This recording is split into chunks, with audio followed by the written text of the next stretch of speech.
Nous sommes au laboratoire du CIRAP, c'est un laboratoire d'archéologie. Lorsque les archéologues fouillent des sites d'habitats anciens situés en bord de mer, ils récoltent un ensemble de vestiges, notamment des vestiges liés à la pêche.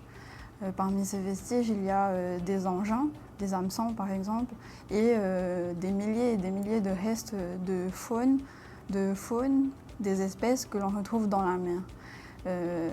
Cette faune se constitue de plusieurs espèces. Il y a des coquillages, par exemple, des coquillages, des poissons, des oursins, de la tortue et de rares fragments de baleineaux, par exemple. Donc nous, au laboratoire, on s'occupe de faire l'analyse de tous ces restes d'espèces marines.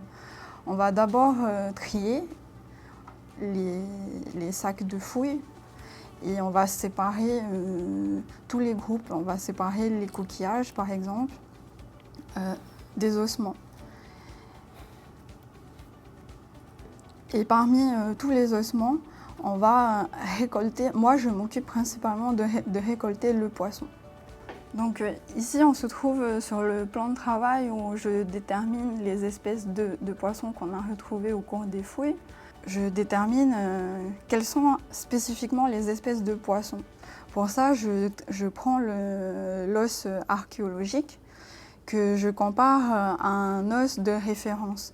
Cet os de référence, il fait partie d'une collection de références d'os de poissons du laboratoire qui est ici, dont une partie est ici.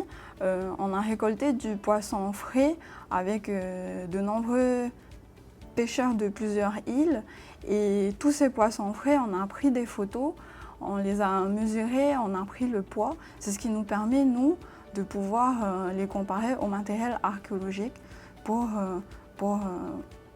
reconstituer la taille et le poids, en plus de connaître les espèces.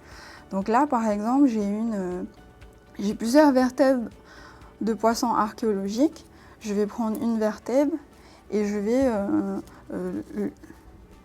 vais faire la comparaison avec une vertèbre dont on connaît l'espèce, la taille et puis le poids. À partir de là, on fait une liste de toutes les espèces qu'on a reconnues et on va avoir beaucoup d'informations sur les vestiges justement. À partir de là, à partir des espèces qu'on a reconnues, on va utiliser les informations que les ichtyologues ont récoltées dans la mer, par exemple le milieu de vie des poissons, où est-ce qu'ils habitent, qu'est-ce qu'ils mangent, comment est-ce qu'ils vivent dans le lagon. Et toutes ces informations-là vont nous permettre d'émettre des hypothèses sur les zones de pêche et les techniques de pêche. Mais cette information, elle doit être complétée par d'autres.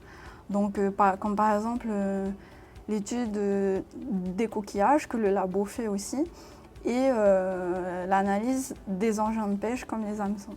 Donc, d'autres spécialistes vont s'intéresser aux engins de pêche. Ici, on a plusieurs hameçons.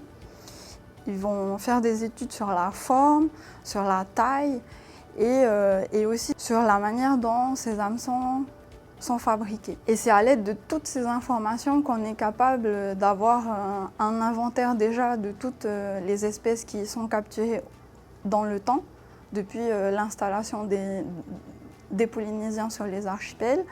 Grâce aux outils, on est capable de reconstituer les techniques de pêche et c'est surtout aussi grâce à un recueil ethnographique des pêches traditionnelles. C'est ce qui nous permet de mieux comprendre la liaison qu'il y a entre les espèces et les engins de pêche.